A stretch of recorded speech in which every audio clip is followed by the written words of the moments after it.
There we go.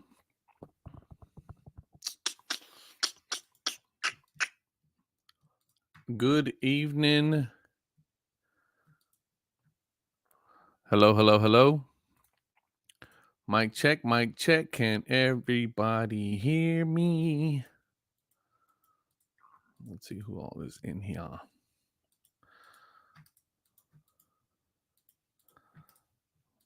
Let's see here. Let's see here. Let's close that. Let's close that. Hey, hey, hey.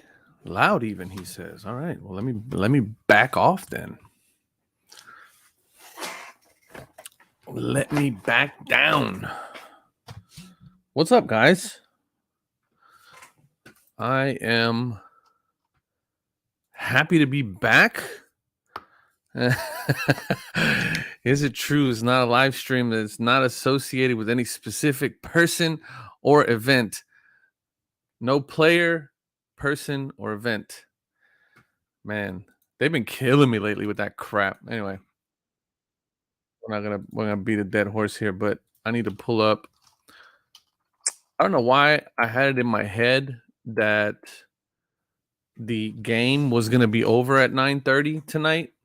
That's clearly not the case. But hopefully we can still make this happen. I am so unprepared here. There we go. All right, let's see who we got in the house. Well, obviously my man Motley's in the house. Lon's in the house. What's up, man? Rebound, top choices in the house. What's going on, guys? What's going on? Parabellum's in the house. What's up, guys? What else we got? Jenks. Yeah, I've been so I need to keep an eye on this game, because if for whatever reason George Kittle decides that he wants to just go absolutely bonkers in the fourth quarter, I'm going to be toast, because I'm only up by like 15 points in my fantasy league, and I got George Kittle going against me. So far he hasn't done anything. It's only his first game back, but let's hope it stays that way, because if not, we're going to be in trouble, in absolute trouble. So we'll see. We'll see how that goes. Let me see here.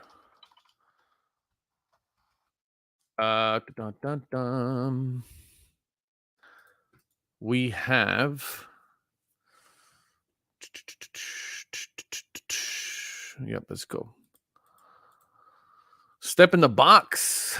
Latest order, PSA order took 51 days. My last SGC order took 6 days. And that's calendar days, not business days. If we're looking at business days, my last SGC order took 4 business days. That sucks. Good evening, Mr. Stone. What's going on, man? Shaw Cards, what's up, man? Thank you for joining. Pretty dope. Like the little Death Star there going on.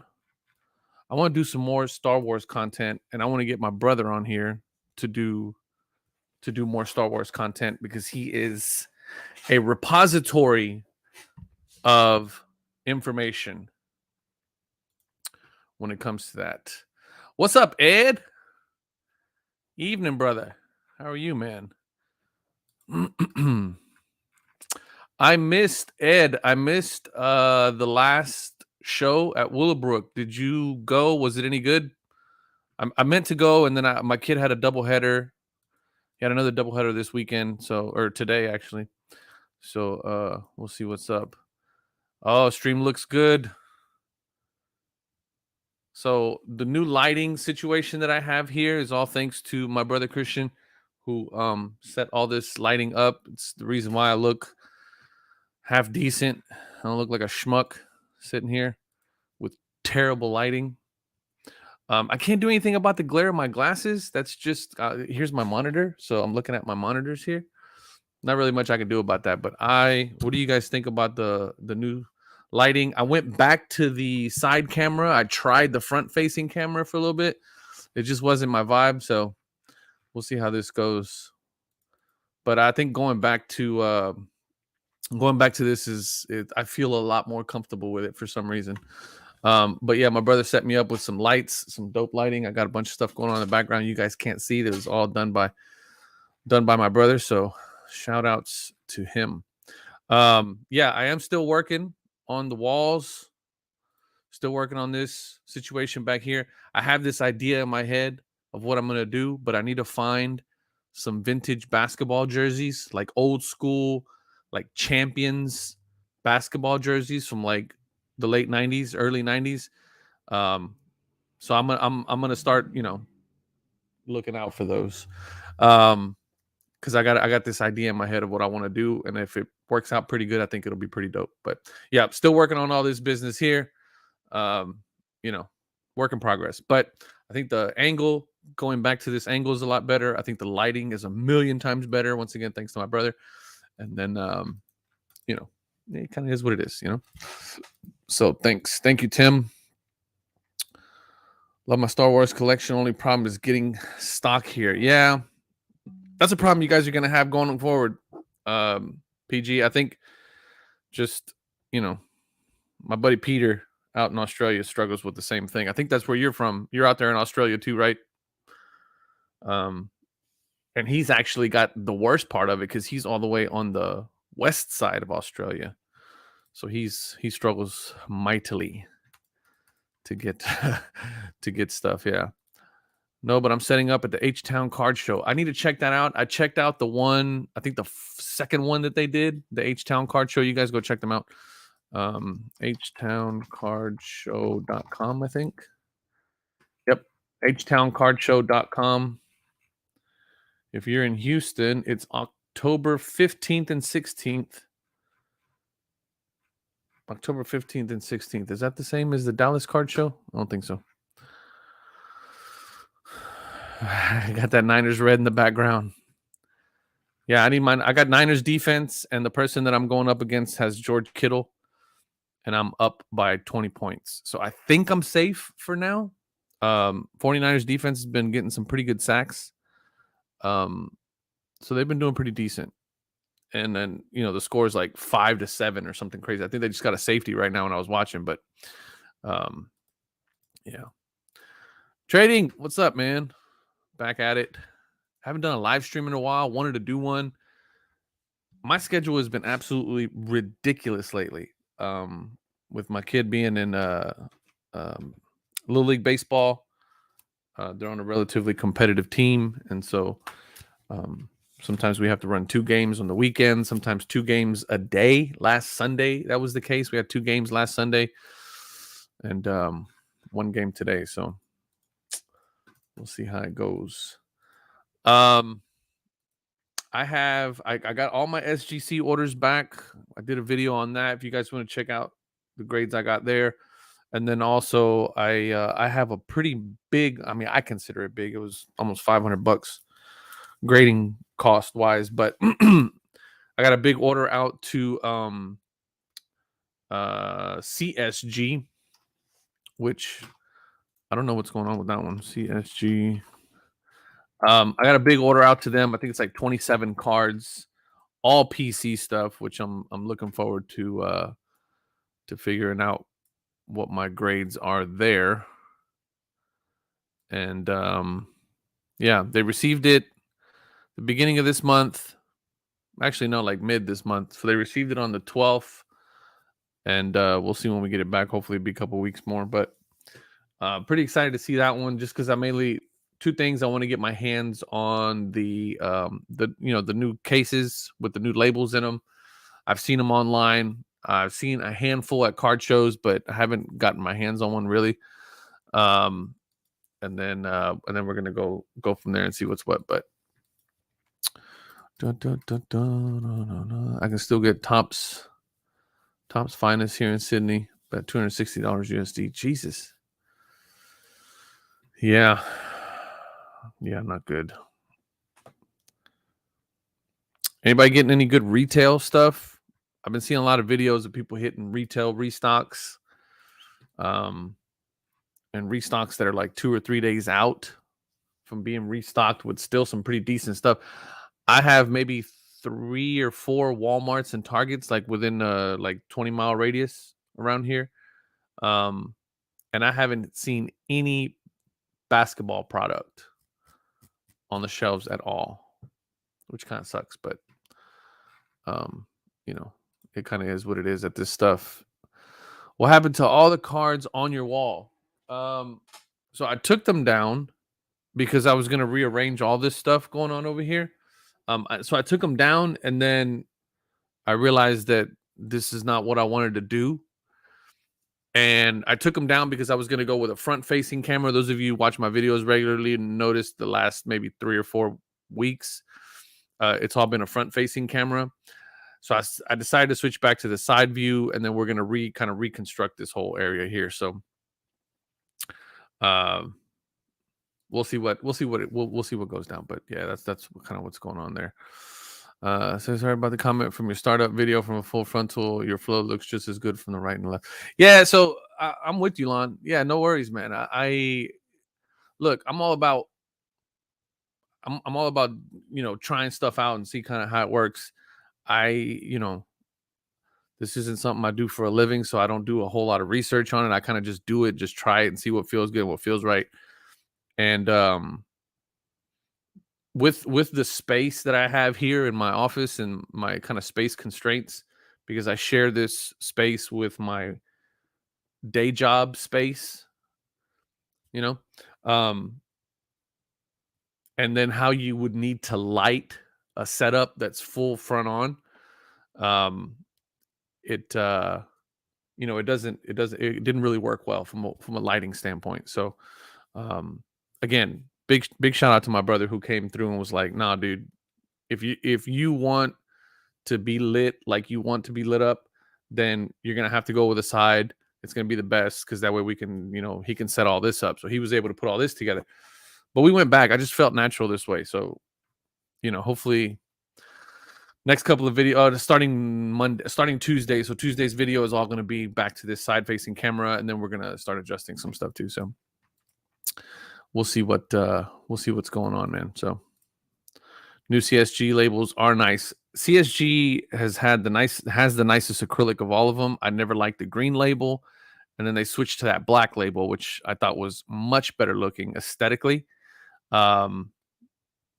And then at $15 a card, I mean, I've had a bunch of stuff that I've wanted to get slabbed for a very long time that doesn't necessarily have much value to it from a dollar standpoint, but to me, it's like my collection, so I wanted to get it slabbed. And anything over $20 for a sentimental slab, for lack of a better word, just didn't make any sense. So when CSG dropped it down to $15 a slab for 50 card minimum, it was still a little hard to swallow because it's 50 cards at $15 a card. You're still paying well over $500 a card. I mean, for a full sub like that, for a bulk sub. But what ends up, you're still paying a lot of money. Then they dropped it to $15 a card for 25 card minimum for the bulk. And that right there was like a no-brainer, especially if you have PC items, cards that okay, if you sell them and you'll sell them for the same price. I mean, for the price of like raw or better. I didn't send them off to get graded to add value to the card. I sent them off to get graded to protect the card, to slab the card. And then, yeah, if it ends up getting a great grade, then even better. It's just the icing on the cake. But we'll see what's what, I saw Optic Blasters at $44. That's been a pretty good. I was hoping to find some Optics basketball. I did find some Optics football on the Target app, and I bought some of that stuff. So that came in. I did a little video on that. So Illusions Blasters, that's kind of poo-poo. I did a couple blaster boxes of that. Nothing really good there. Cheap rookies, that kind of stuff. We'll see how that goes. 4th and 9. Cards and collectibles. What's up, man? I don't think I've seen that name on here before. Welcome to the channel. My buddy just hit a select Mac Jones auto gold 10 from a blaster. Damn. hitting gold from retail is always like unicorn type stuff, man.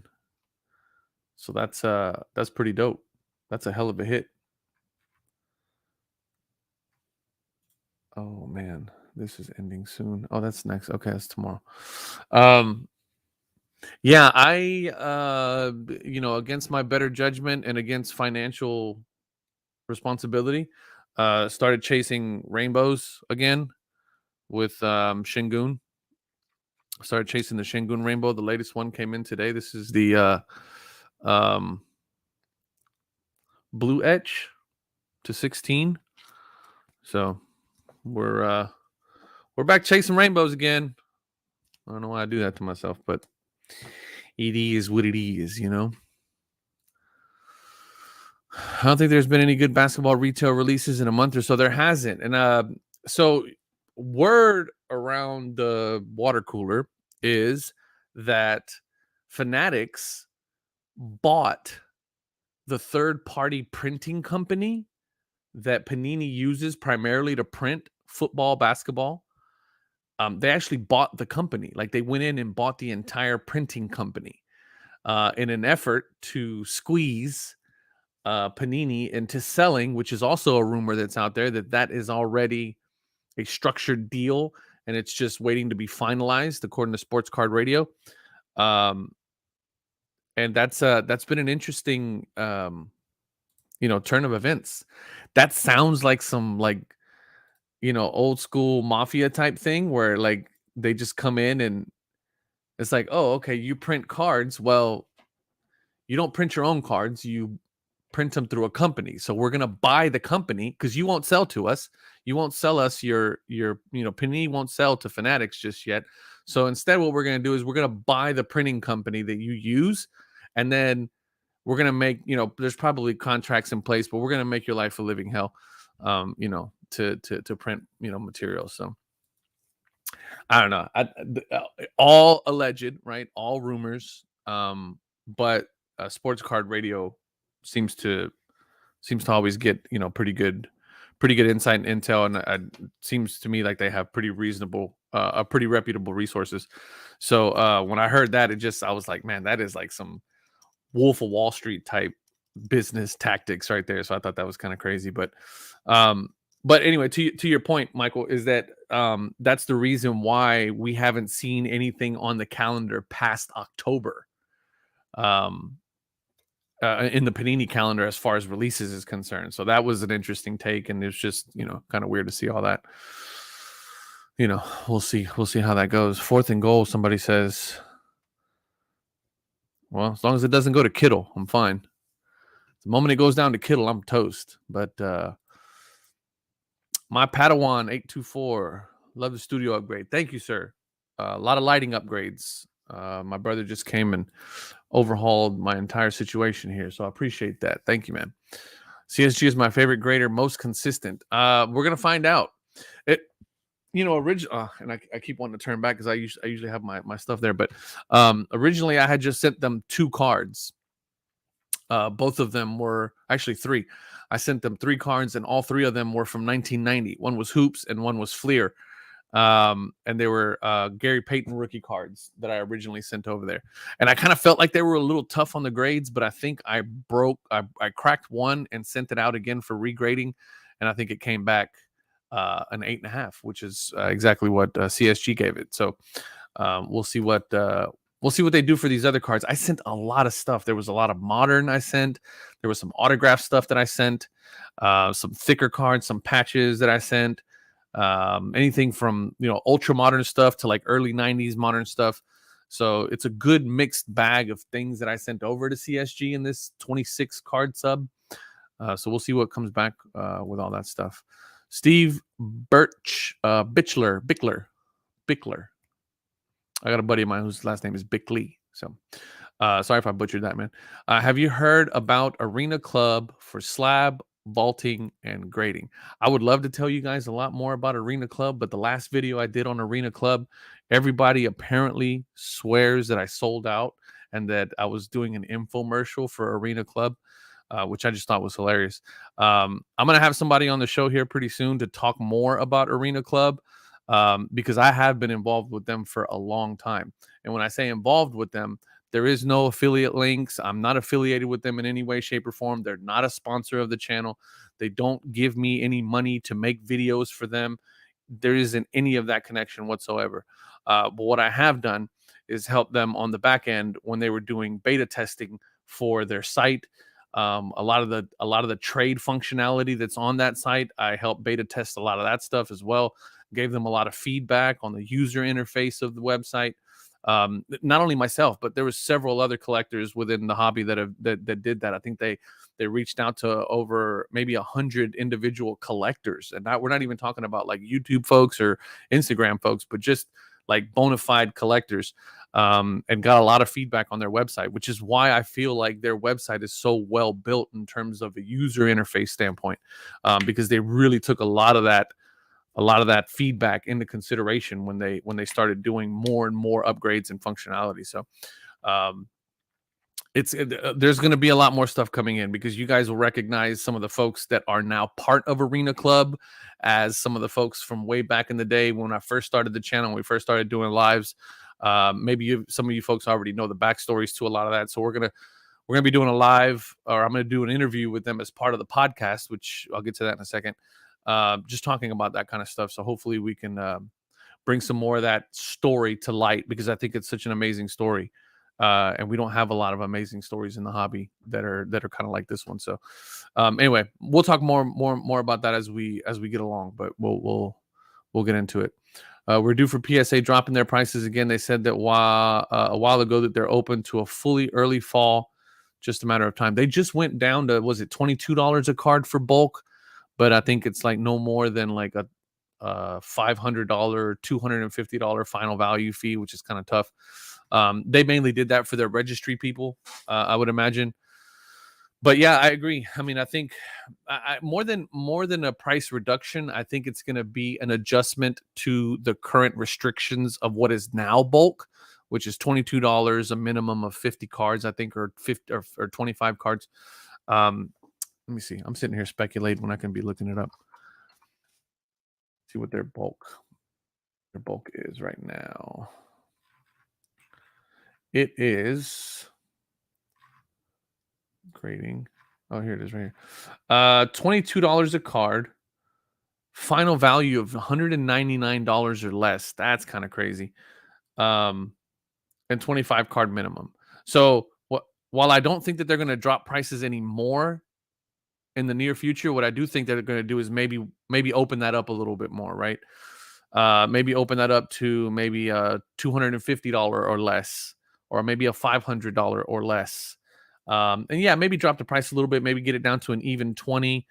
That 25 card minimum is still pretty good. That's what CSG is doing right now. So anyway, I think it's, yeah, I think I wouldn't say they're overdue for one, but definitely one that's going to be good for them to go again. Fanatics own CSG, so CSG value will go up. They own CSG? I didn't know that. Fanatics?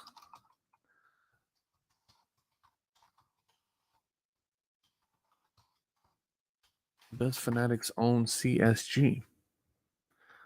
Who owns CSG grading?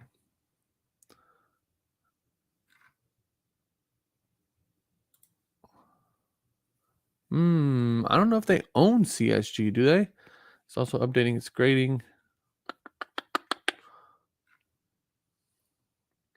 CSG parent company acquired by investing firm Blackstone. Yeah, I don't know. I don't know about that. I don't think Fanatics owns them, do they? I may be wrong on that one. Mr. Medina, what's up, man? What's going on, man? Thank you for joining. CSG has the most consistent grading in the hobby. I would totally agree with that. I got a big bulk sub coming in from CSG, so we'll see what's up with that. So we'll see what's going on. Pac-Man, Mojo, and all others will sub with them. I'm also there with over 100 cards. I agree. The site is great. Yeah. So yeah, that's. I mean, don't get me wrong. They reached out to some pretty heavy hitters in terms of, you know, social media type guys, but um, we'll see what you know. We'll see what they continue to do. Hopefully that you know, works out. CSG doesn't give out many tens. No, they don't. Yeah, they don't give out very many tens. Neither does SGC. Neither does Beckett, HGA, and neither does PSA anymore, for that matter, either. You know, they've been pretty tight on keeping everything pretty tight. So we'll see. $199 value fee on 20. Okay, yeah. So that's what. Yeah. So it's $199. That's PSA. PSA's next step is quarterly deals again. But I mean, if they do quarter, if PSA does decide to open back up quarterly deals, right? If you look at the bulk sub right now, the estimated turnaround time for bulk sub is 120 days. And I'm pretty sure that's business days, isn't it? Not and then there's a big old asterisk down at the bottom that says estimated turnaround times are estimates only and not guaranteed. The service level's turnaround time is estimated number of calendar days that an order will be completed. Yeah, see, oh, it's calendar days, so it is not business days. Okay. Completed and shipped back once scanned into our facility. These times are based on and impacted by PSA submission volume and capacity and other unforeseen circumstances. Turnaround times change rapidly without notice as conditions change. That's interesting. Yeah, so I mean, what I'm saying is that if they do end up doing quarterly specials, let's say they run another Jordan special, right? Like they did with right as they were doing uh the final dance, or the last dance, or whatever. Um what do you think that turnaround time is going to be? I mean, they're already at 120 calendar days, which is, what's that, 4 months? 90 days? Yeah, it's 4 months. So are you going to submit with PSA if they tell you, hey, we'll do a quarterly special? You can only submit, 1980s and lower baseball cards with a value of, 10 or less, a value of $100 or less, but you can't, but the turnaround time is going to be 6 months. It's going to be a 6-month turnaround time.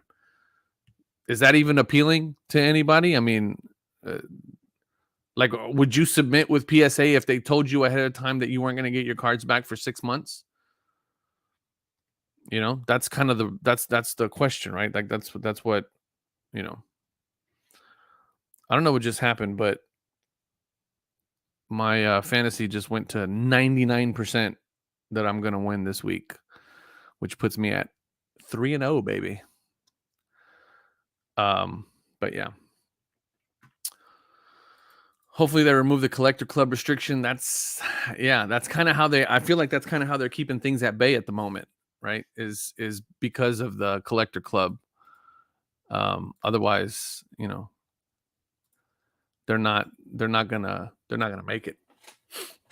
Because if everybody was able to get that $22 price point, they're just gonna get overrun again. I feel, because a lot more people would be doing that. So we'll see.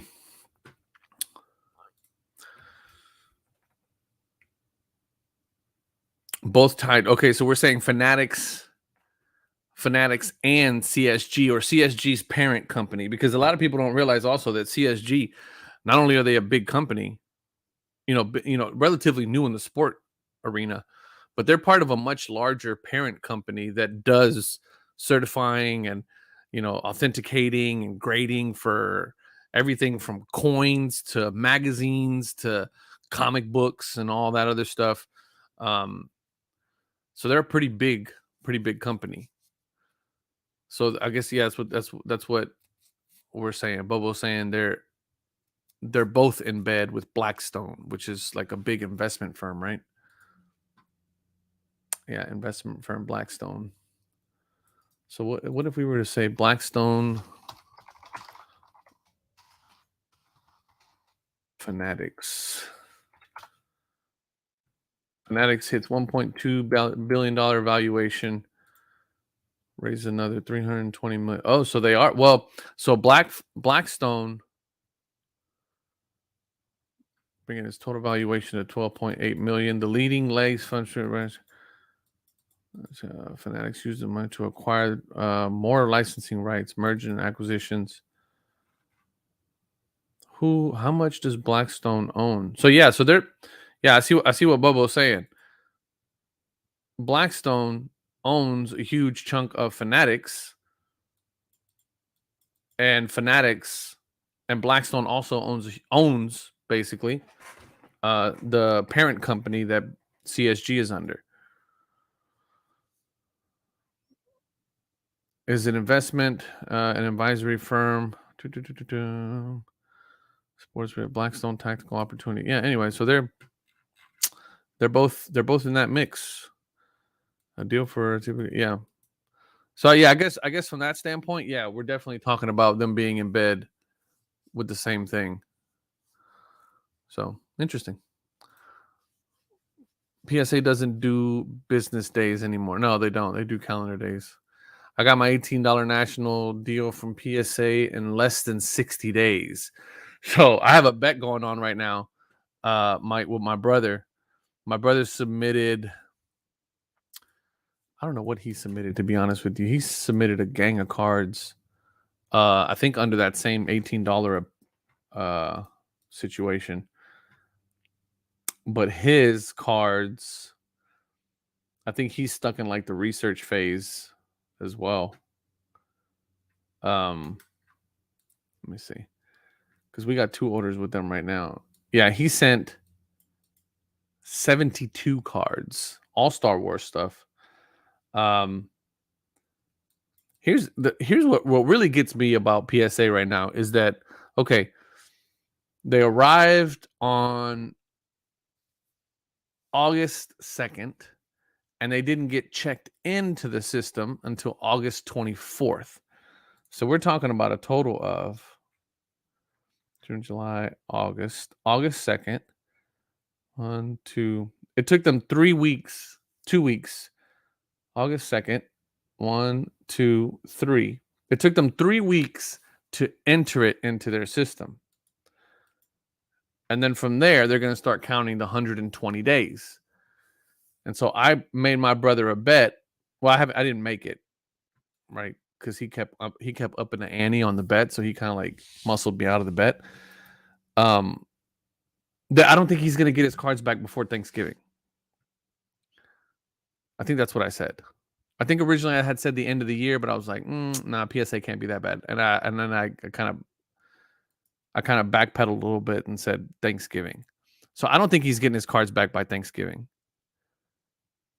That's just what I think. I think it's gonna be tough for him. Is the game over yet? Jesus, man, that game's still going. Why is that game still going?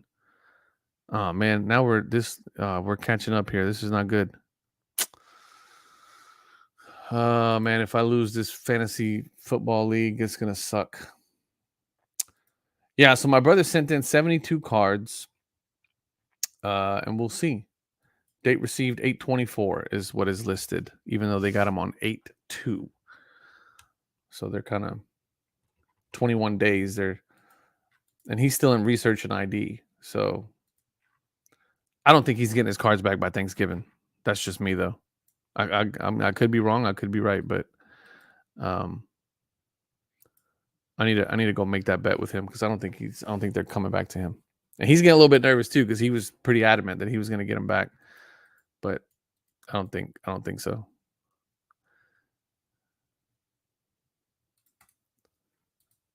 How much does a PSA grader make an hour? I don't know. That's a good question. Can't be making a whole lot. I would imagine that prior to all this like hype and all this, nonsense, I guess, that happened during the pandemic and all that, I would imagine that being a PSA grader was a pretty prestigious thing, right? Like it was a skilled job. It was not like it was unskilled labor. It's a pretty skilled job. You have to know what you're doing. You have to understand the nuances of cards. And then, just like with anything else, I'm pretty sure there was levels, you know, junior grader, entry level, junior, training, apprentice, and then all the way up to maybe, what would be considered somebody who's a master grader, who's pretty much seen everything there is to be seen out there, kind of thing. Uh, More like senior level, manager level, supervisor level type grader folks. And I'd be curious to know how that hierarchy has evolved within PSA throughout this madness. That I'd like to talk to what's his name, to Nat. I don't think they'd want him talking to me though, because I've talked so much crap so much crap about PSA. And I mean, the problem is that I don't really talk. Okay, yes, I've talked a lot of crap about PSA, but a lot of it had to do with the fact that the first time I ever submitted with them, it took them almost 8 months to get my cards back. And then I got them back and they were just completely, I mean, they're graded just terribly. Um, and then ever since then, the way they communicated things just really rubbed me the wrong way. And it just added to my disdain for them as an organization and as a business, and the way that they treated everybody during this whole thing. And so I'd have to go back and look, but I don't think I've ever said anything despairing about maybe Nat himself, or I can't imagine that I did. Maybe in like some kind of like upset tirade I probably did, but did you show me some amazing stuff?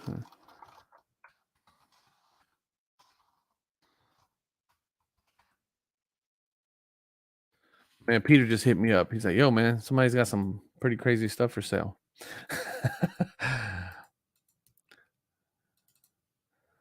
Oh, I wonder what Peter's up to. I'm gonna tell him. See, let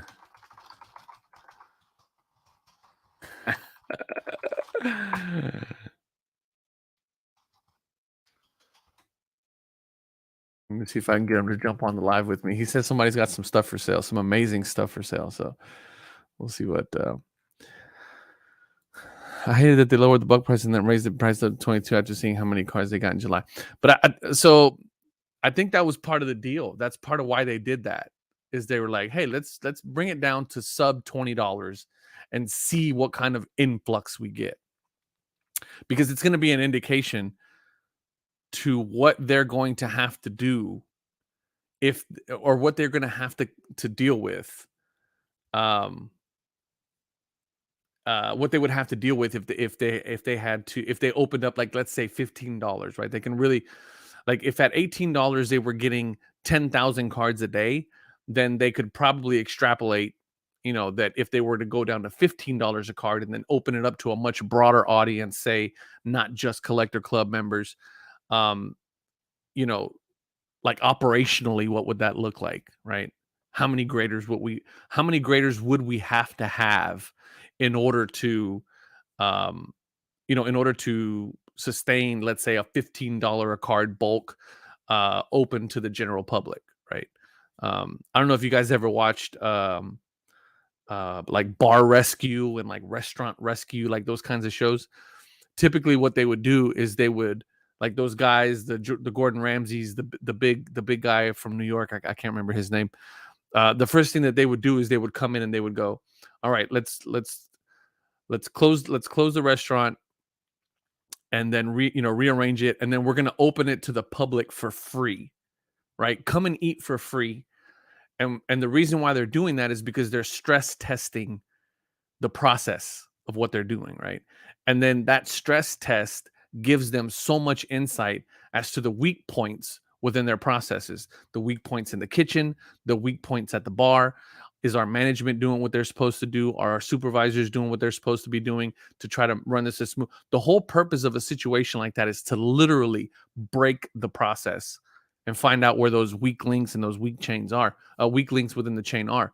And I think that's why PSA did the $18 sub, and I think it was only open to collector club people. But it's pretty interesting how they kind of did that whole situation, because that's those are very, like, high level, capacity management, operational management tactics that they were doing, which kind of makes me feel a little bit better about what they're doing operationally. Because, in order to be able to do stuff like that, you have to be very um, willing to break your process so that you can rebuild it stronger. And that's, the fact that they were willing to do that, says a lot about, I guess, kind of what they're trying to do going forward in the future. So I felt a little bit about that.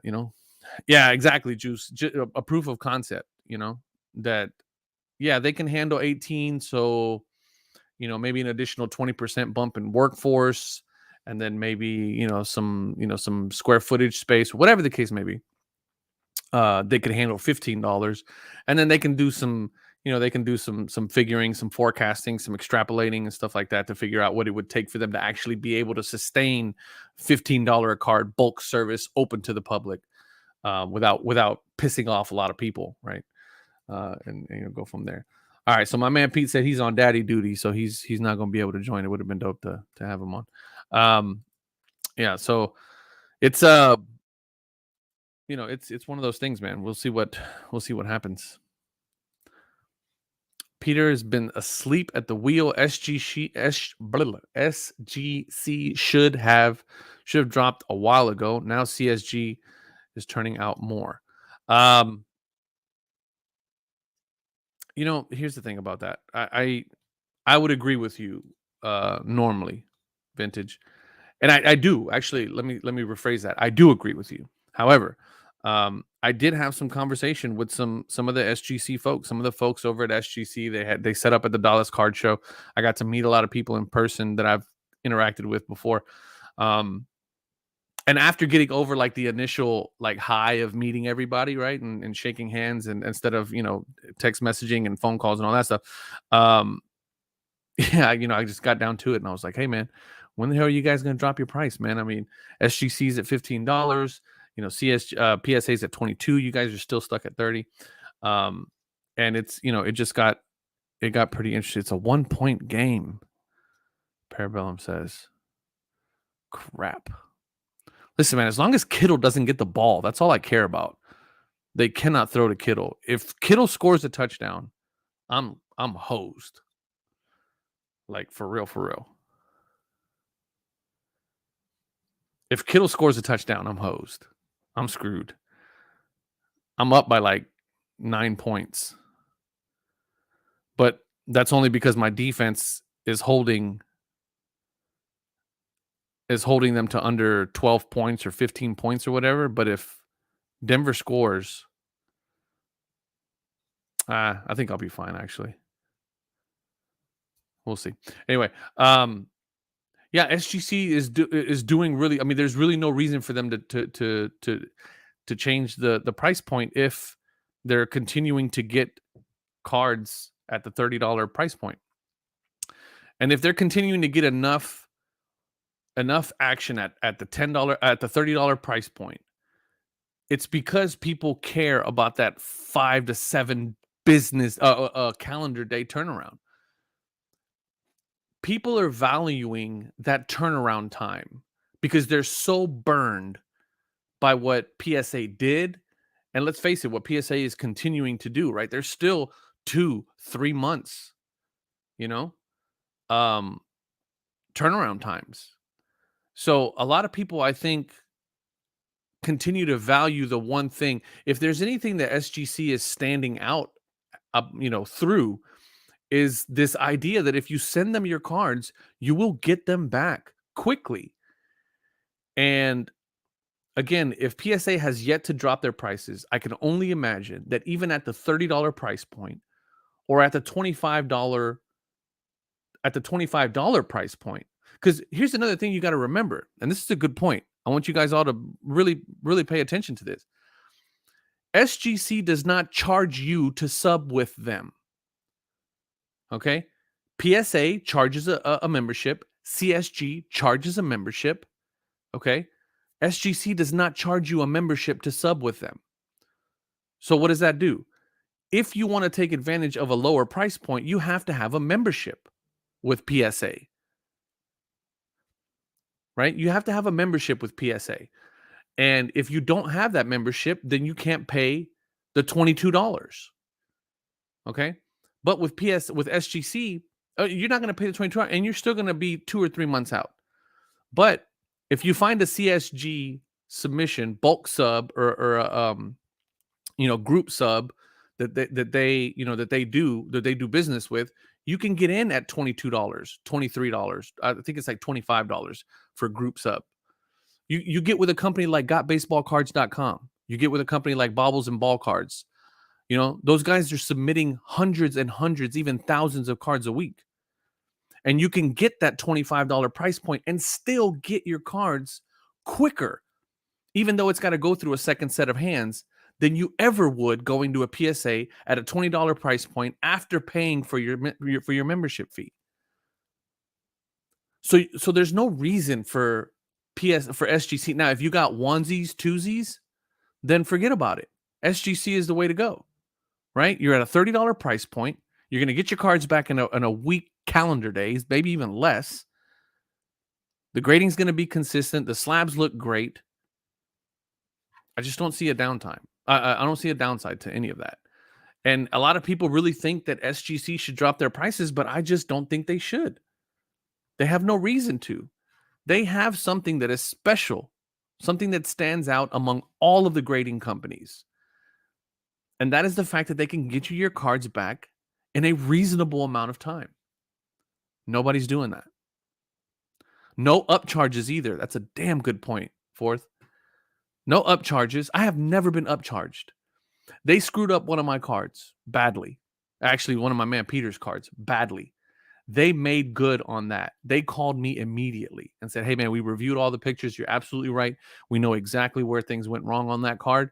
It's exactly the one time where we actually touched the physical card, and it is exactly where the damage is. We are prepared to offer you X amount of dollars. And let me tell you, they took care of my man Peter on that card. Without a doubt. No, come on. Oh, Motley, you SOB. Man, my heart just jumped. Don't do that to me, Motley. Come on, man. Whew. Touchdown, Kittle, he says. Man. Yeah, my group fee is $25 for the first 6 cards, and then $23 everything after. Yeah, 100%, man. How do you go against that? It's really tough. It's really tough. What's the time? How much time is left on that? I am waiting for this game to be over like you guys would not imagine. Why? Why do you want to track my stuff? Here we go. 2 minutes. Okay, 2 minutes. 2 minutes. I don't know if you guys ever been to like a basketball game live. It's like the 2 minute, 2 minutes. Oh man. But anyway, I mean that's just how I feel about it, guys. I think everybody's calling for PSA or for SGC. You know what? I'm going to do a video on that because that's a really good point that I didn't really think about too much. I might just rip it out of here.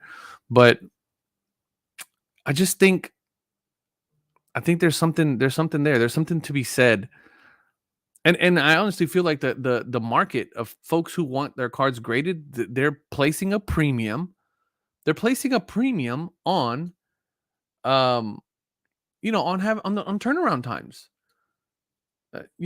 And if you're submitting through a group submitter, you're paying the same prices, maybe a couple bucks more per card. But at that point, it becomes a $2 to $4 premium to get your cards back in a week and a half time, 2 weeks time. I wish my man Bobbles was on here. He'd tell me exactly what it is door to door for people. But I mean, I just don't understand it, Oh, Deebo Samuel just got an interception. Intercepted. Nice. I need Pollard to score 25 points tomorrow night. Hey, man, he might. I've seen crazier stuff.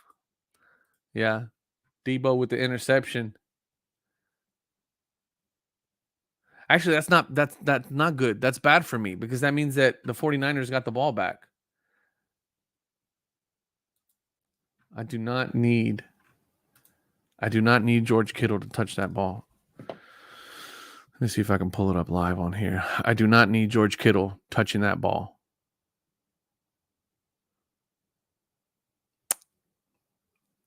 Consarn it. Jimmy G. Man, how tough was that for those of you who are 49ers fans? Freaking Trey Lance going down like that. That sucked. Let's see here. Oh, I want to watch it now. All right. Yeah, that kid was going to be franchised, wasn't he? Yeah, I know. That's what I'm saying, Fourth. That's not a good thing for me. that Jimmy threw the pick. That's not a good thing for me. We're in bad shape here. This is ending up being a good game. I might hang tight on the stream afterwards. Might get some more folks in after the game's over. But we'll see. Oh man, they did. Let me see. Let's pull that up. Let's go Trey Lance. Here, let me see. Let's share the screen. Of course, gonna share. Let's see. Trey Lance. His cards look like.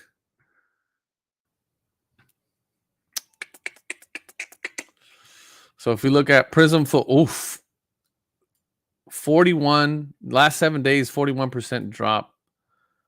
If we just look at his base. Oh man, that's tough. His PSA 10 went from $350 peak now down to $85, man. That is rough pumpkins, man. That is rough business. Yeah, that's tough. Yeah. Hey, if you guys are in here and you haven't already, please hit the like button on the stream. I keep forgetting to ask about that. Jimmy G, that's a hell of a contract. $250,000 if he starts and $100,000 more if he wins. So this win is important to old Jimmy G, huh? We'll see how this whole thing pans out for him. But yeah, Trey Lance, man, what ended up happening with him? Did he what was the injury?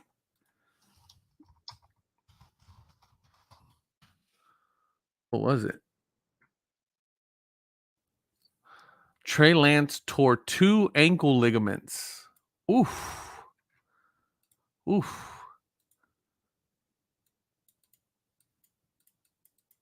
A fibula fracture and a ligament disruption. Oof. I don't even want to see that. I'm lying. Yeah, I do. I do want to see that. Let me see real quick. Come on.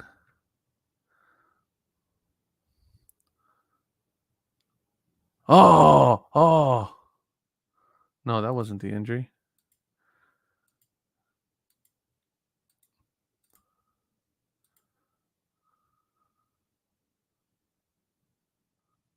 Or was it?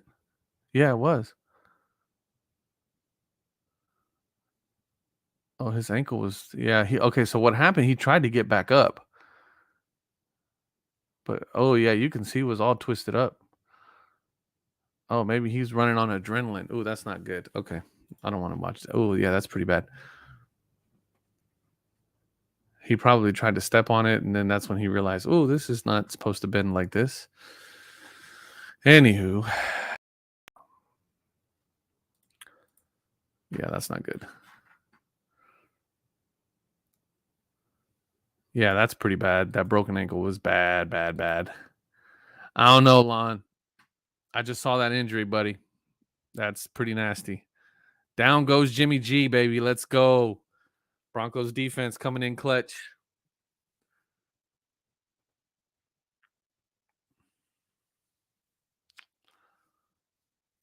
Yeah, Padawan. I'm with you, man. I don't understand the speculation. You know, like you got proven Hall of Fame, first ballot Hall of Fame guys. Get it. Yeah, there you go. Get out of there. Oh, fumble. That's a fumble. That's a fumble, guys. That is a fumble, and that is game. Are they ruling that a fumble? Yeah, they're ruling that a fumble. He's got if he has a if I don't know if he has a that is a fumble all day, every day. Fumble recovery, baby. Game over. Game freaking over. Yep, it's a fumble. I'm watching the replays right now. Man, that's gotta suck. I mean, you can't. I see that he's shaking his head, and that does suck that he was the one that fumbled. But you can't. I mean, the guy punched it right out of his hand. I mean, that's just good defense. That's good tackle defense. Good awareness of what's going on in the game. Oh, that was a little offsides there, though. Oh, he got away with that offsides there. Yeah, this game's over. And does San Francisco have nope, they got no more no more timeouts either.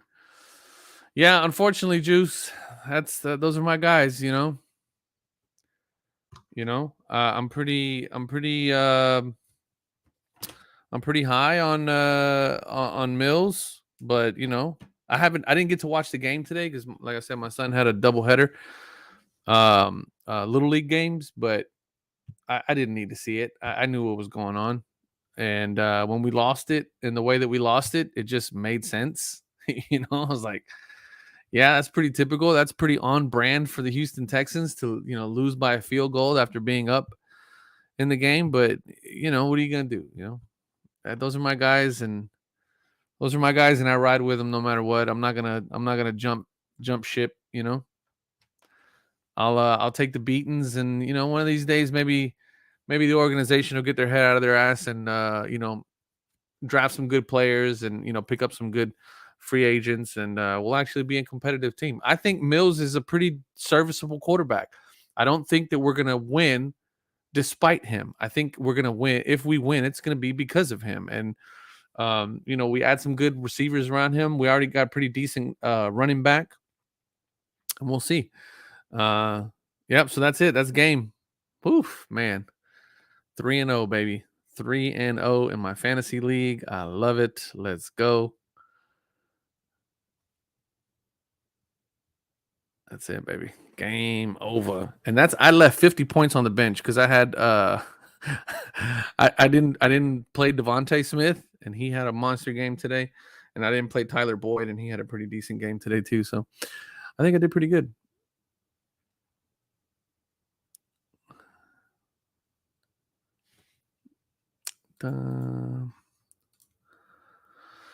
Don't get how these other companies are popping up, new grading companies, new vaults, etc. Would think that they have advisors telling them that it's not smart. So I've actually had this conversation with my boy JD on our podcast, by the way. If you guys don't check it out, it's called the Card Hedge Podcast.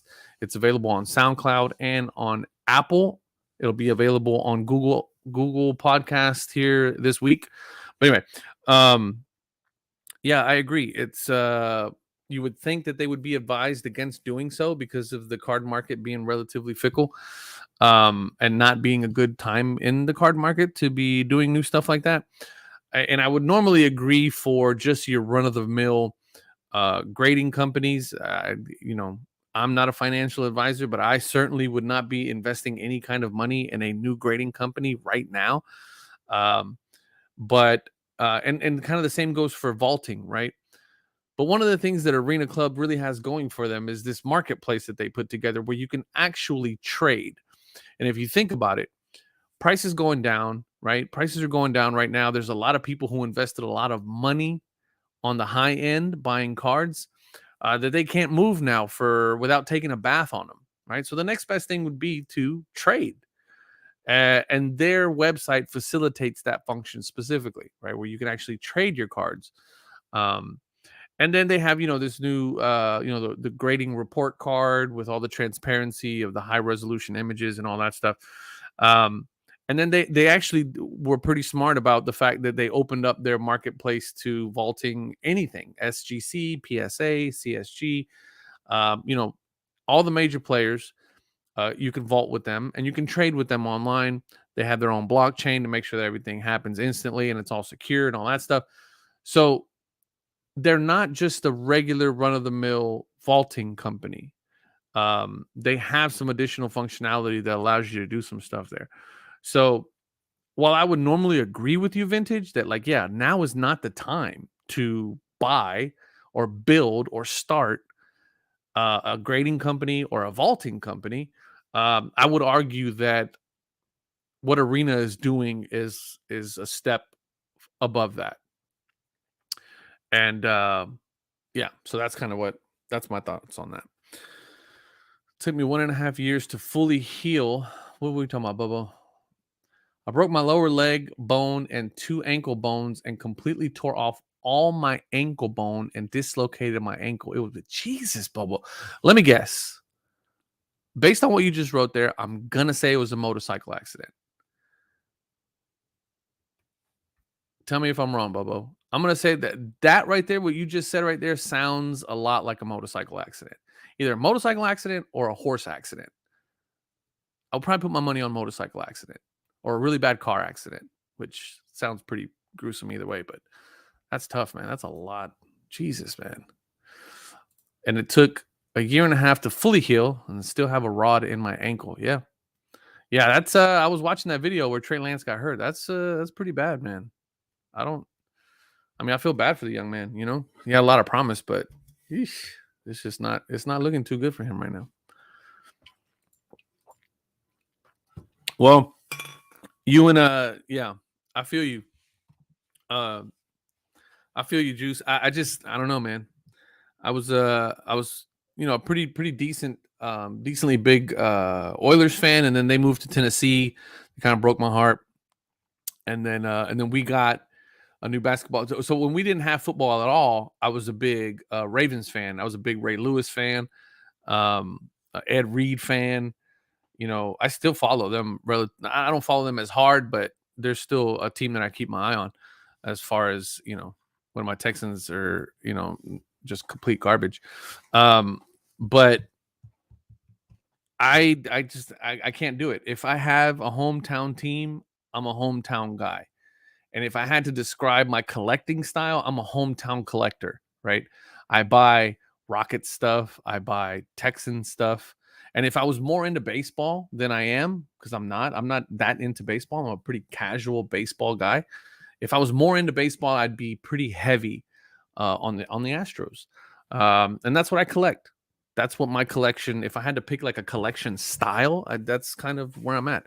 Now, luckily for me, my Rockets did manage to, I think the Rockets organization in and of itself is a pretty good organization where they aspire to win. Um, and so I think they'll continue to put out a pretty good product no matter what because they do have a championship pedigree. And I was fortunate enough to be a really big fan at the time when they won those championships. Um, so we'll see we'll see what continues to happen. But I'm not gonna jump ship. It is what it is, man. So I'm pretty sure as a Jets fan, I know the Jets fan base is a pretty rabid one. You guys are pretty loyal, so not really much else going on out in Philly, right? I mean, you guys got Philly, you guys got baseball, basketball, baseball, basketball, hockey, football. I got Philly's a sports town, so you know we'll see what's what. But yeah, good stuff, man. Don't get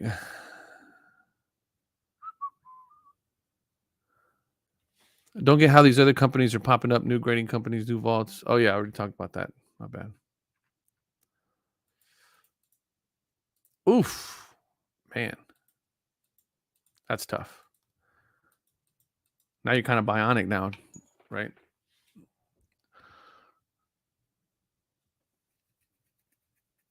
Dun, dun, dun.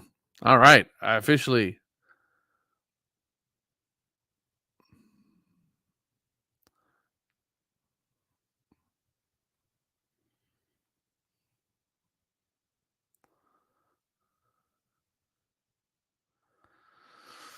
So we'll see.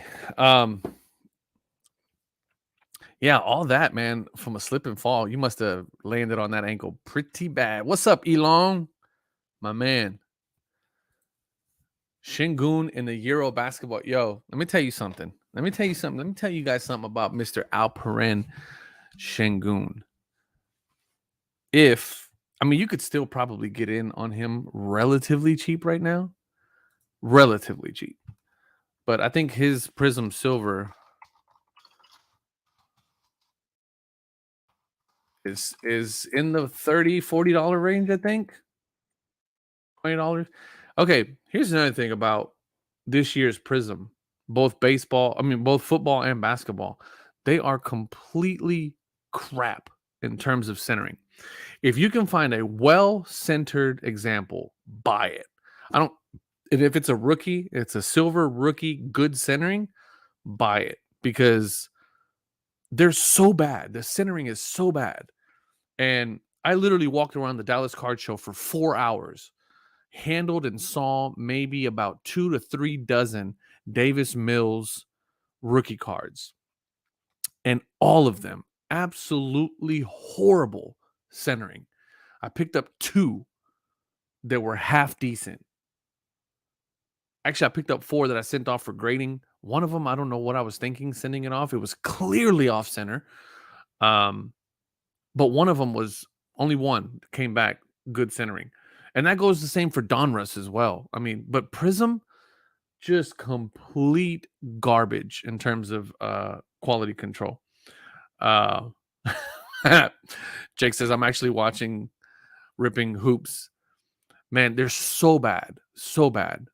Um, So good luck, Jake. I hope you get some good stuff, man. Because I ripped a little bit, and I want to buy some more. I want to buy some retail. I want to see what retail looks like, but I mean, just centering has been absolutely atrocious on them.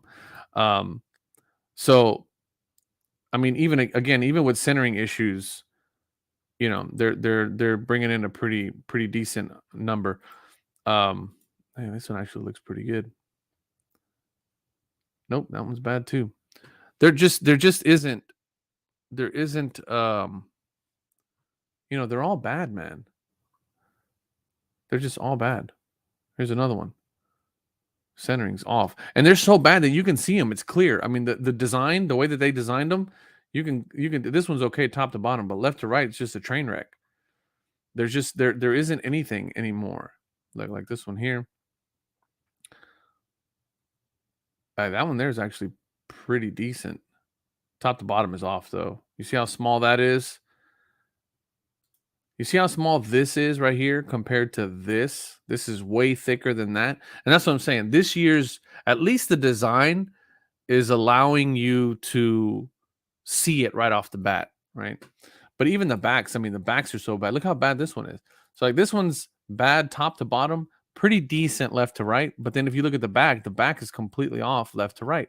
Look how small this is compared to look how big that is.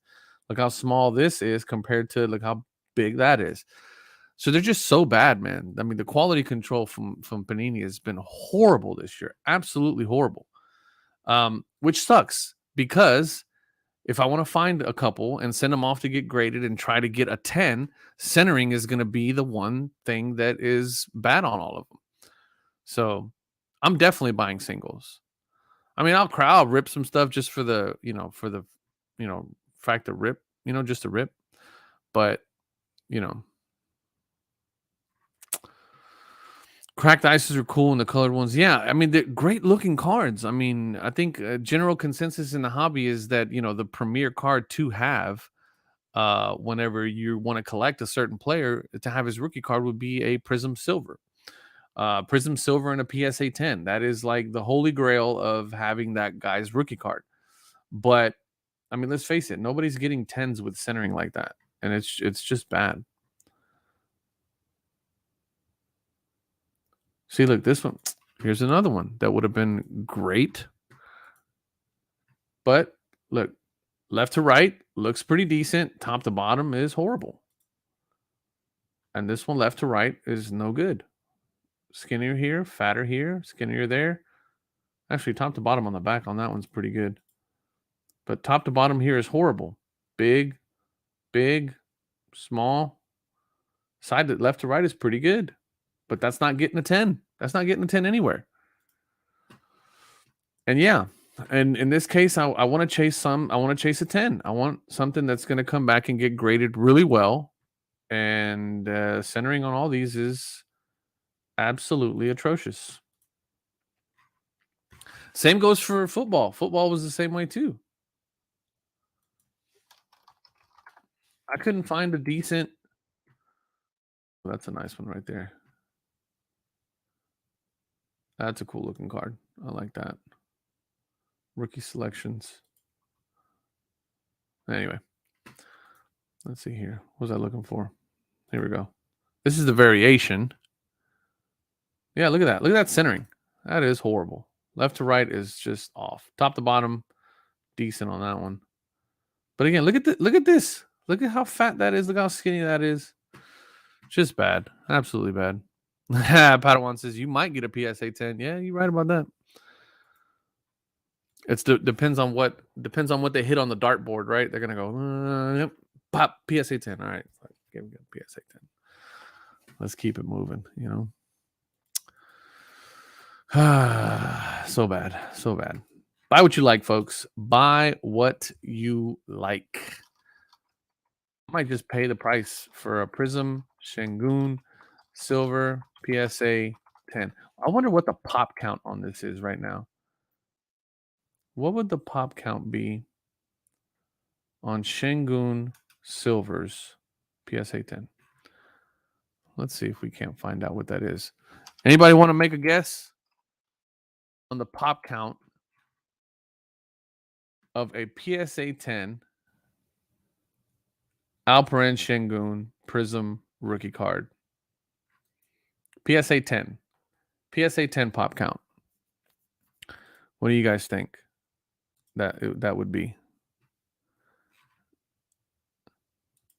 Oh, my man. See, Padawan knows what's up.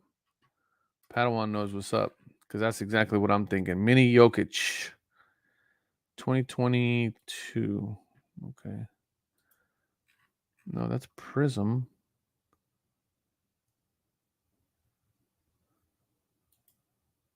No, it's not 22, 23, is it? No. 21, 22. So 2021. All right, here we go. Birdie says 0. What's up, Birdie? Good to have you in, my brother. Let's see here. Panini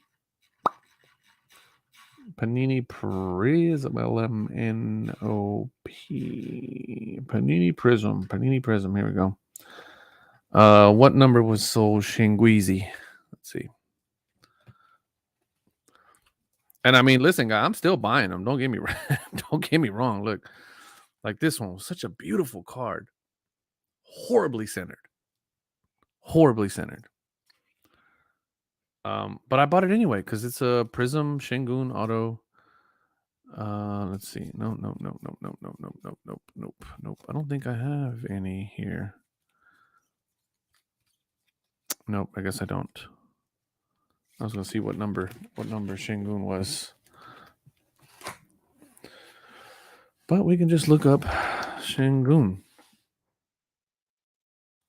Alperen. Wow, somebody actually pulled the black 1/1 shimmer and it got a 9. Oh, you guys can't see what I'm looking at here. Do. Somebody actually pulled a black 1/1. There's 0 10s on the base. And 2 gold prisms? Wow, those are going to go for a grip. Green prism, there's only a 1 pop count, 1. Silver prism, pop count is 6 total. Only 2 of them 10s. Only 2 of them is 10s. Wow. Juice Man was being generous. He said 41. Birdie got the closest one. He said 0. There's only 2 of them. Wow. Padawan said 12. Yeah. Are there any apps or gadgets we can use to check proper centering? So there is, Sam, you can buy online on eBay, I think, card centering tool. If you just go to eBay and type in card centering tool, they sell, here it is right here. I don't know which one. You could pick them all. They're all pretty much about the same, but it's basically just like a transparent overlay that you can put on the card, and then you basically add up the left to right, and then it tells you like kind of what the centering is. But this is what I have. Um, that's what I use. So it's pretty good. I mean, it works pretty good. I would highly recommend getting one of those as part of your kit there. I'm still tripping that this black shimmer one of one was was pulled and it came back a 9. And that's going to be centering. Centering is going to be at 100%. 2 gold shimmers out of the 10 were pulled. I'm still tripping that there's 2 PSA 10 golds. You know what's going to be interesting to see? I bet you golds.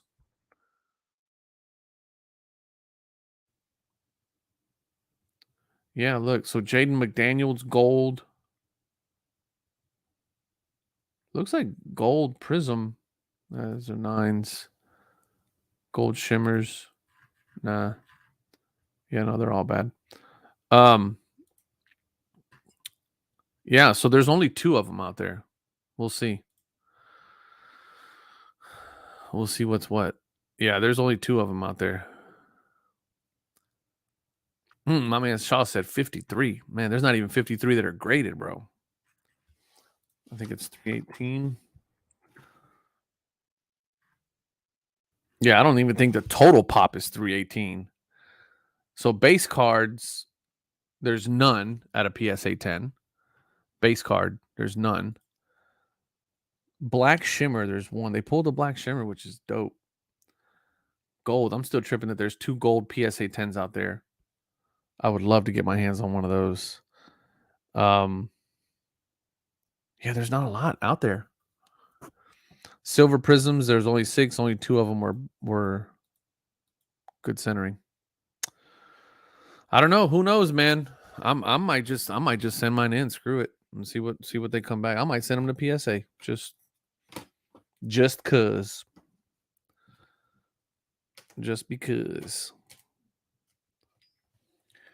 But there you have it.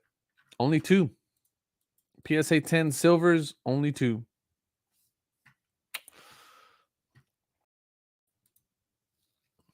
Yeah, I love me some Shingun, man. I watched that kid play. It's amazing. The timing of this discussion is wild. I'm holding an Alperen Shingun base in my hand right now. Great centering. Jake, if you are on Instagram, snap a quick picture, man, and send it to me on Instagram. I'll pull it up right here, and we'll get everybody's consensus. Let's see if we can get all the the collective brain trust to give you an expected grade.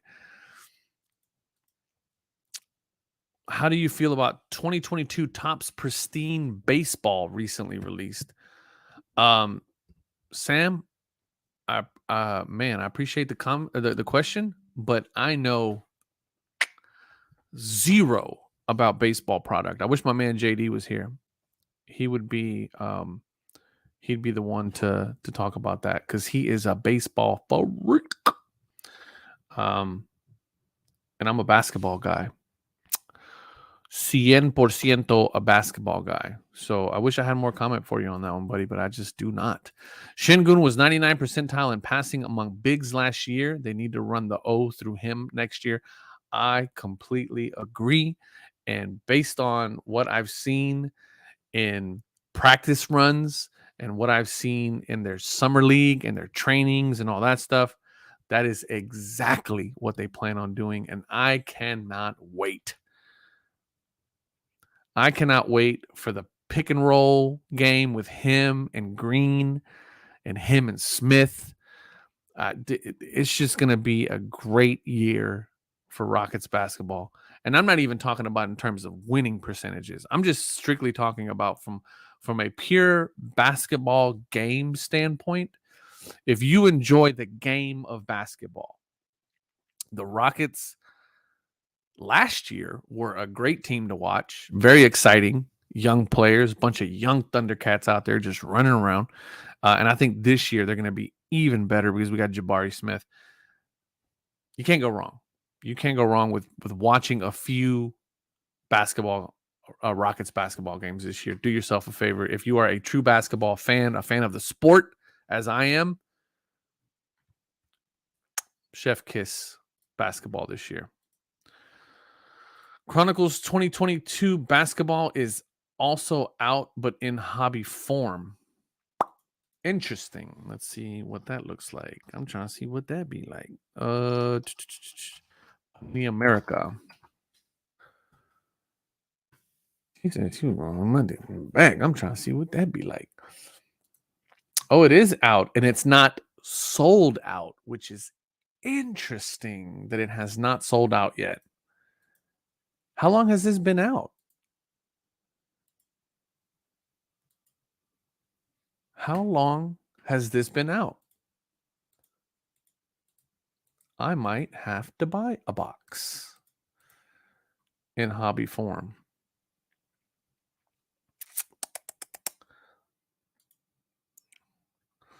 Oh, look what Panini's doing. This is interesting.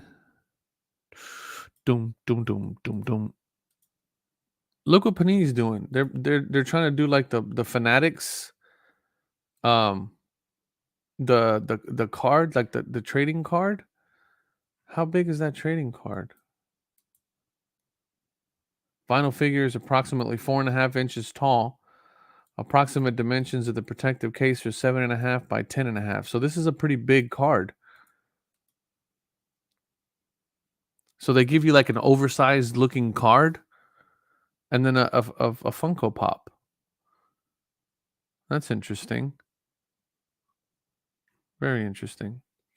Let's see what they got going on. What is coming out pretty soon here? Immaculate Collegiate Football trading cards. So this is 2022. Interesting. I'm still tripping that this is not sold out yet. You guys remember when this used to sell out like the day of? 5-day returns on the card. CSG, how accurate on the grading? Looks like they just look at and grade. They don't take time to look at the cards. Looks like they just look and grade. They don't take the time to look at the cards. I don't. Yeah, Jose. 5-day turnarounds. That just means that they got their processes down. That's what I. Oh, I see it at least. All right. Let's do this. Don't want to put anybody's business out there. Let's see. So my man Jake sent us a card. What is going on here? Why can't I see my messages? There they are.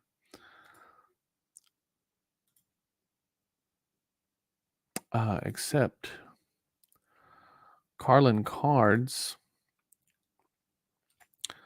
We'll give my boy Jake a follow here.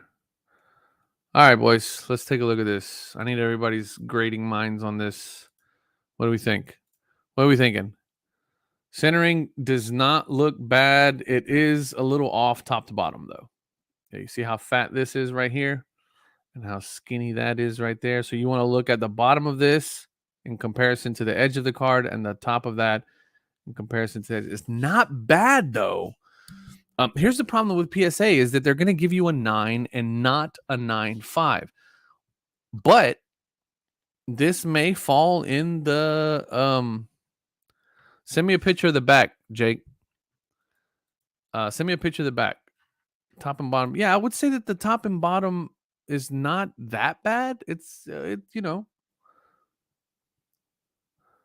not too bad. Lower left corner, soft. Yeah, this one right here. It's probably just the picture, I would say. But overall, the card looks relatively clean. Left to right centering is pretty decent. That top to bottom is where it's going to come into play. That's probably what's going to put you at a 9. I'd be curious to see what the back looks like, Jake. Shoot me a pic of the back if you can. Yeah, everybody's looking at that bottom left corner though. Yeah. Yeah, you're probably looking at a 9 on this one, Bucko. I would say. Me and my collective years of experience grading card. Which is non-existent, let me say. I have zero experience grading cards. That's a pretty good card, though. I'll give my man Jake a follow. Carlin Cards. Carlin _card_ connection. What you got, Jake? What you got? Let me see what you got here. You seem to be pretty baseball, football heavy, which is why I'm... Oh, that's a nice one. That's a good looking card right there. Is that... What is this? Vlad. That's a nice one. Color Blast. Mike Trout Snake. It's my boy's baseball. Baseball heavy. I dig it. I dig it. Oh, I said that's old stuff. Hey, man. Oldies but goodies. Little JB. Little Joe Burrow action. Good stuff, man. Yeah, shoot me a pic of the back. That Vlad is my baby. Yeah, I would imagine so. What's that thing? What's that thing going for these days? Did you pull that, Jake? Color Blast? Little Color Blast action?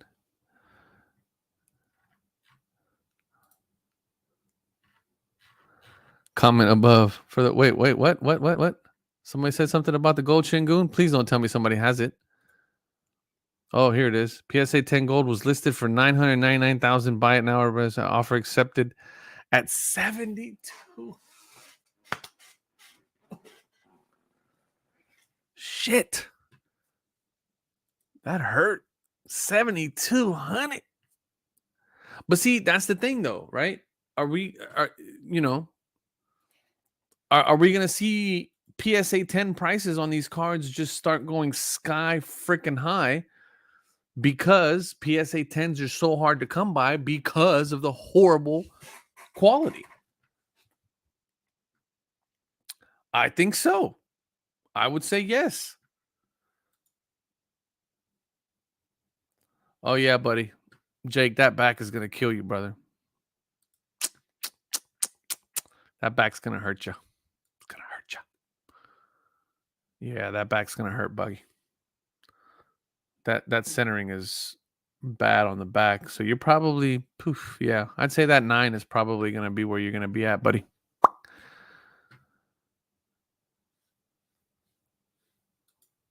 Yeah. Yeah. I was getting excited for you, bud. I thought you really had one there. But yeah, no. I wouldn't spend the money. I would not spend the money. $7,200.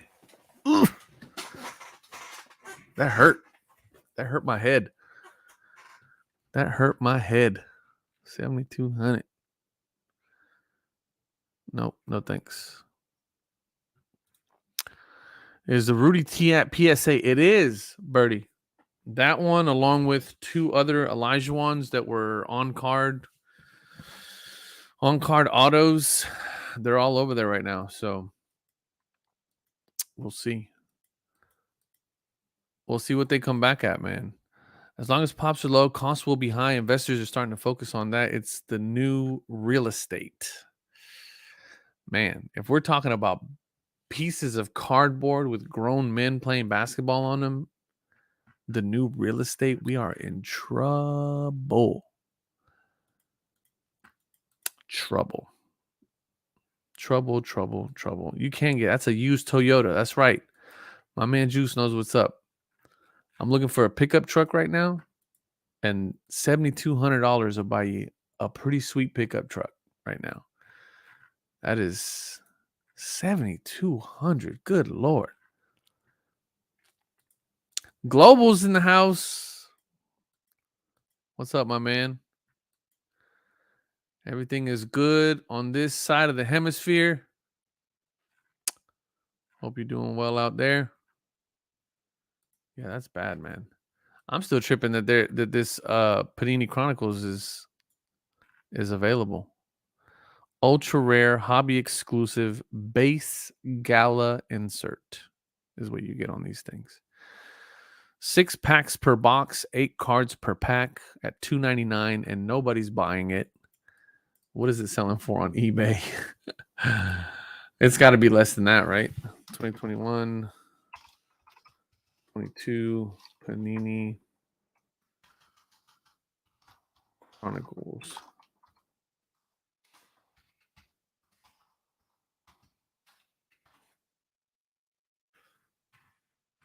Oh, they're putting singles up. That's how they're doing it. Oh, yeah, they're definitely putting up singles. Let's see here. Box. Basketball. Hobby box.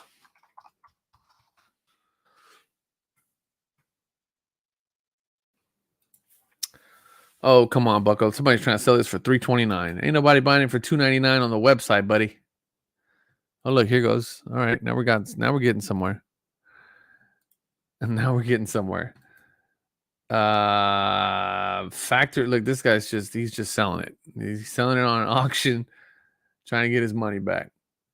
Basketball factory sealed hobby box ships for free, and it's on an auction, on an auction bid. That's where we're at right now, folks. Look, here it is right here. $200. $200 below retail. Listen to what I'm saying here. Listen, I want you guys to really focus on this.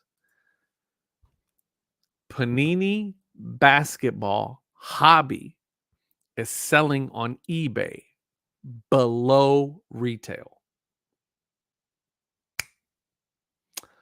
Below retail. How does that sound? I mean, I could buy it right now for $2.91. That's what this guy's got it going for, with free shipping. Free shipping.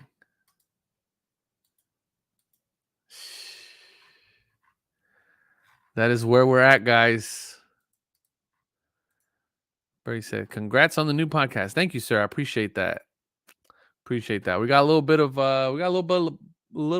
polishing to do on that gem there, but we're having a blast. Me and my man JD having a blast making that. Got baseball cards, has it at $2.99. Everybody's got it at $2.99, but I mean, there's bids on these. When you see hobby boxes going into auctions, like auction type, that's where it's interesting. That's where it gets interesting. I'm gonna watch these and kind of see where they go. Anybody know when these dropped? When did these drop? Did these drop today? Or yesterday? Or Friday? When did they go? That's gonna be interesting. My nephew, who I introduced to collecting in 98 in San Jose, pulled the 97-98 Upper Deck SP autograph, number 3 of 23 Michael Jordan piece of jersey. Number 2 just sold for $2.7 million at Golden Auction 2 months ago. Sam, I would have that young man send that card immediately to get graded. Oh yeah, see here, my bad, I missed this. He has to get it graded though. Told him to take it to the next card show at Texas where he lives. Yeah, that is a monster of a card to have. That's a monster of a card to have, Sam. I would definitely have him send that off to get graded.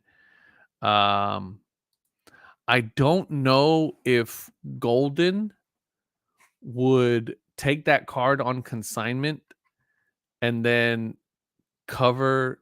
Does anybody know if they would do that? I would imagine they would do that, right? If you got a monster card like that, right? Let's say that, I don't know, you found it in a shoebox or something, right? And it's a monster card like that. And you just don't have the, what, $15,000 or $20,000 that it would cost to get that $1 million card, 7-figure card graded.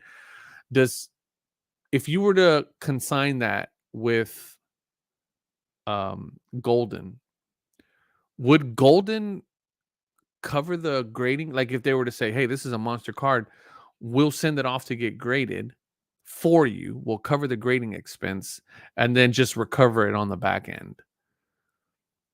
Would they do something like that? I wonder. Does anybody know? I would imagine Golden would definitely do something like that. Because if I walked up to Ken and was like, "Look, man, I got this $1 million card here. Last one sold for almost 3 million, but I don't have the money to get it graded. Because what would PSA to charge you to grade a card like that? This is where I think PSA gets a little crazy with their. Okay, look at this. This is what I love about PSA. PA says, PSA says, so when you go straight to the website, like here's your options, right? And then you go, is your card worth more than $5,000? If it is, let's look at the pricing. Okay, well now, is your card worth more than $10,000? Well, here are your premium options. Yeah, so $10,000 to grade that card. I would imagine that Ken Golden would pay the 10,000, would front the $10,000 to grade that card. I don't know if I was Ken, I'd be like, bring that over here. We will work with our partners at PSA to have this card graded. They probably won't pay a grading fee for it, but they're going to charge you one. And then, get it graded. And then, yeah. Yeah, Sam, if I was you, that would be interesting, man. Um, Shoot me an email, man. If you ever decide to do something with that card, I'd be curious to see what the story is behind that. So the other one was graded at 8.5. I would definitely not get it graded. I would get it authenticated. That's what I would do. That would be the move, in my opinion. Unless you're just really sure that it would grade really well. Typically, those big cards like that, big patch cards like that, they don't do well. You know, but no, definitely send it off, get it authenticated. Yeah, for sure. Oh yeah, 100%, Gareth. 100%, 100%. I remember, I can't remember who it was. This is back when the Zion craze was going on.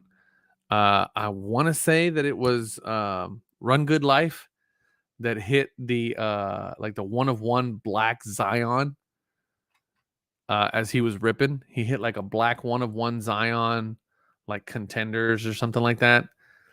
And yeah, he did exactly what I would have done. He jumped on a plane and flew straight to SGC, no, to BGS, and had it graded the same day. Like paid for the premium same day grade and like walked it through the whole thing. So that's pretty crazy. But that's pretty dope, man. I'd love to see some pictures of that card, Sam, if you can send them to me. That's you know. But yeah, that's exactly what I would do. I mean, if I was ripping, for whatever, let's say I pick up a box of that Contenders and I hit a 1 of 1, Cade Cunningham or something like that. Yeah, I'm on the first thing smoking. I might actually fly out to Boca over there with the SGC guys. Catch the first thing smoking out to Florida and hand that over. That is not going to USPS, my boy. That is hand delivery, right to the grading company. But yeah, I'd definitely do that. Exactly. I'm not putting no $1 million card in the mail. Yeah. PWCC does it with CSG. Oh, interesting. Okay. So if you have a monster card, you don't have the money to pay, but CSG doesn't have like the big. I mean, CSG isn't charging anybody $10,000 to grade a card, though, are they? I mean, even their top tier. What's their top tier service?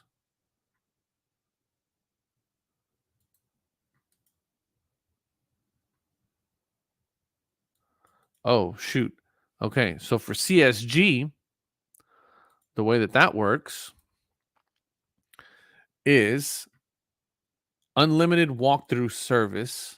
Cards value at up to $50,000 and up. If you're submitting a card under the unlimited service grading tier, mark each side of your shipping box with WK in large bold letters. Interesting.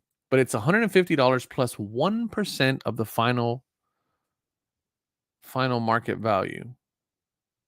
That's interesting. So $3 million card, 5.01. Shoot.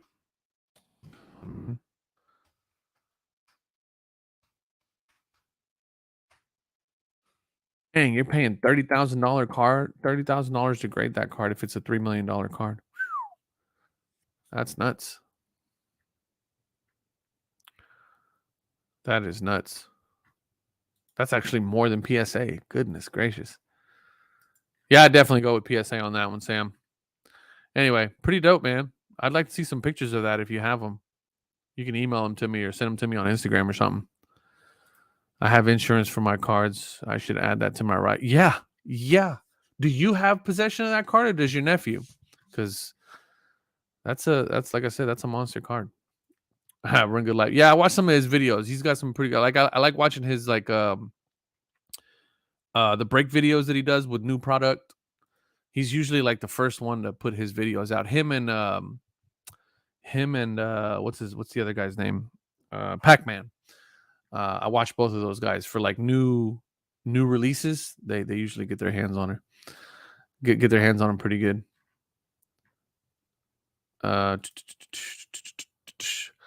You get 2 legs down and ask him, yeah. There's only a 7. Then he looked at it and said, no, it's a 9. What's up, Bush League? Yeah, man, that's good stuff. Yeah, Sam, send me a picture of that, man. I'd love to see that, dude.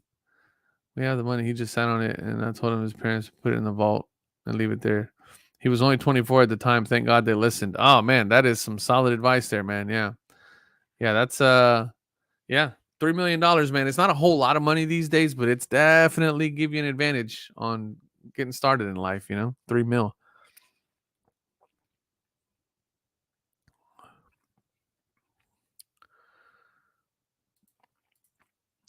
That's actually a pretty decent point. Garrett's saying to go with SGC to grade that card. It would only cost you $30. And with premium cards like that, it doesn't matter which grading company you use because the card is so rare. I have no rebuttal to that other than I don't know if the market, because I agree with you. It doesn't matter really which grading company because they're such rare cards. However, comfortable here. However, I will say that I don't know. So PSA gives you a guarantee, right? I don't know that SGC has that same kind of guarantee. I'll have to ask because I may be wrong, but PSA has a guarantee that says, look, if we certify this card as authentic and somebody buys that card for $3 million, right? The value of the card is $2.7 million, whatever. Somebody buys that card for $2.7 million. And it turns out that the card ends up being a really good fake, right? PSA's guarantee will cover the $2.7 million market value on that card to the seller or to the buyer. That is one of the reasons why PSA is so expensive when it comes to grading these cards. Because yeah, you're paying 10 grand to pay to grade the card. But also, PSA is saying, look, we're charging you 10 grand to grade this card. True enough. But something goes wrong with this card. We'll cover it. If you buy this card for $2.7 million at market value, and then it turns out that it's a fake card, we'll cover the 2, and you can prove to us that it's a fake. We'll cover the 2.7. That's the beauty of PSA with a monster card like this, right? We're talking a monster card like that. Pretty good stuff, man. Please explain to me how grading company can justify an upcharge. They haven't done anything more to the card. An absolute ripoff. I don't like upcharges either, Temple Bird. But here's what I will say: in that same conversation, right? If we're looking at what PSA is doing in terms of their guarantee, if the card ends up being worth more because the card graded at a PSA 10, and you submitted it under the idea that the card is only worth $100, well, $100 guarantee at a PSA 9 is different than a $2,000 value at a PSA 10. And so because of that, their justification is well, we're going to need more money for that because you told us that the card would be worth, that you thought the card was a 9, so you thought the card at a 9 would only be worth $100. But the card is actually, because you're not a grader, I'm a grader, we are graders. The card is actually a PSA 10 and it's in pristine condition. And because of that, the card is not worth $100. The card is worth $2,000. Sometimes the disparities are even bigger, but let's just say for the sake of math, it's a $2,000 card now. And because of that, as PSA, we are guaranteeing this card to be what it is that makes it the value of $2,000. And we're going to need you to pay that, that level of cost. Because what you're paying for is that you are paying for the guarantee, is essentially what PSA is saying. They want you to pay for the guarantee or the portion of the guarantee. So it ends up being, okay, you're not going to pay $22 because you submitted it in a bulk submission. You're going to end up paying the $30 or $40 or $50 for whatever. So that's how they justify it. I'm not saying it's right. I don't necessarily agree with it, but I kind of see why they do it. Because if something goes wrong with that card, they're on the hook for the $2,000. And you told them that it was only worth $100. But they can decide what the grade is. They'll give it the grade that they think it deserves. Rightfully so, because that's what you're paying them for, I guess. That SGC mantle does look sweet. There's just, I don't know, man. I really think PSA needs to... Hey, that's the rub, Birdie. That's the rub, right? If the card goes down in value, do I pay less? No, you don't. Nope. I'm with you, brother. I'm with you 100%. I completely understand what you're saying. I hear what you're saying. I'm with you. But that's how PSA is getting over on people. 100%. Yeah. That's right. Everybody's saying the same thing, right? That's how they justify it, right? Upcharging you. But come on. Capitalism at its finest, baby. Right? I'm a capitalist at heart. But, there's levels to it, There's no justification. It shouldn't matter how much your card is worth. They just want to be in everyone's pockets. See, I don't think that's the case, big dog. I understand their justification, but it has to be across the board. Because if you're going to do that, right, and you're going to go with that justification, then what Birdie's saying is absolutely true.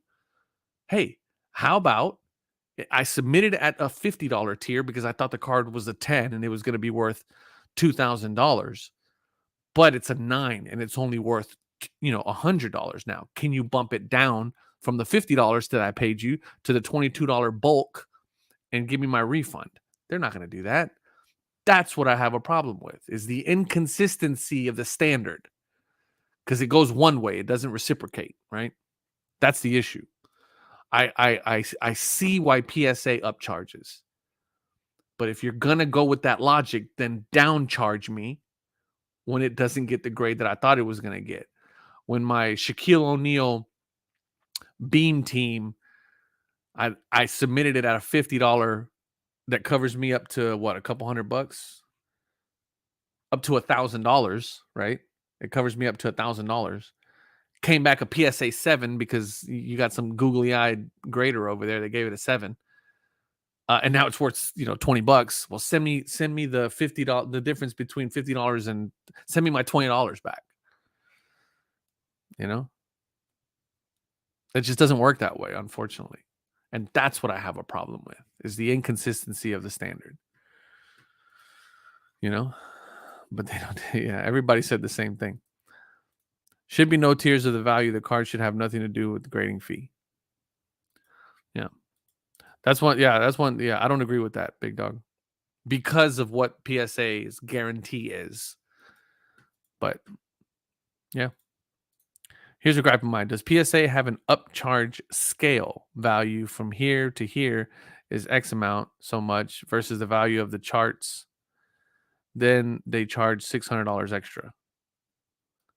I'm not sure I understand your question. Like how high? Like what's the ceiling? Yeah, but I would imagine that if you submit a card, it's up to you to really understand what the value of that card is. For example, my man Sam, right? He knows that's a $2.7 million card, right? But he's not going to submit it, you know, for $150 express charge and hoping that they just miss it. You know what I'm saying? They're going to hit him, they'll grade it, and then they're going to hit him with a $10,000 upcharge, right? I'm not sure if that was kind of your question there, but you know, we'll see what's what. I'm gonna start wrapping it up, folks. I actually only wanted to do an hour today, but I ended up going a little harder than usual. Not really harder than usual. I just we haven't done a live stream in a while. And hopefully, as things start to wind down with my kids and baseball, and as we get into the fall, I don't think he's gonna do fall ball this year, but hopefully we'll start being able to do a lot more of these things, guys. If you haven't already, please hit the like button on the stream. Also, please head on over to Apple Podcast if you're iOS, and follow and subscribe to the Card Hedge podcast. We're also on SoundCloud for the moment, and we'll start distributing to all the major podcast apps here pretty soon. But if you could just do me a favor, if you already have SoundCloud and you listen there, find the podcast. It's called The Card Hedge Podcast. And it's also on Apple. You can find it, The Card Hedge Podcast. We drop an episode a week on Saturdays at noon. New episode every week. Me and my man JD, and then we're gonna have various guests come through.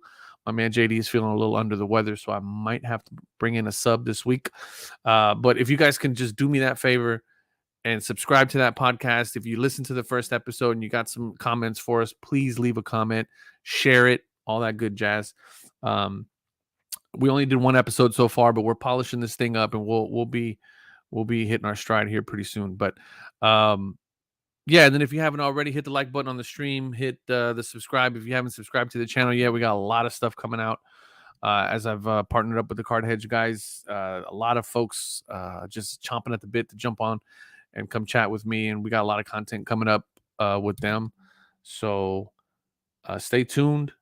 What else? I haven't done one of these in a while, so there's maybe some yeah, and just thank you for continuing to be patient with me as I try to find my sweet spot in terms of the setup and all that stuff. We got new lighting equipment and all that jazz, thanks to the folks at Card Hedge. And yeah, that's pretty much it. The Niners lost, so I won my fantasy league. I am 3-0, which is amazing.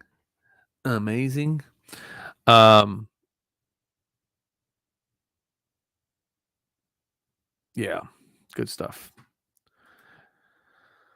Sam, I definitely want to see that card, man, so I appreciate it. Yes, shoot me a pic, man. I'll throw it up there and just kind of talk about it. You know, man, I appreciate the channel. All the love, man. Something to love. I appreciate that, Fourth. Thank you, man. Much love. Juice, man, always love having you in here, man. I appreciate you, brother. Thank you so much. Yeah, so that'll do it, folks. Remember, cardhedge.com. If you guys want to sign up, you saw me use the tool earlier to pull up that Trey Lance card. Links are in the descriptions, or just head on over to cardhedge.com. Check it out. I think it's a free 7-day trial. And yeah, we'll catch you guys. I'm going to try to see if I can schedule one for next week. I don't think we have any games next week, so it might be actually doable. And I'll try to do it a little sooner if I can. But, usually after you put the kids down to sleep and all that jazz. And, that's how it goes. Thank you guys for watching. As always, you guys are always here. I appreciate that. I love y'all. We'll see y'all. Have a good night. Peace.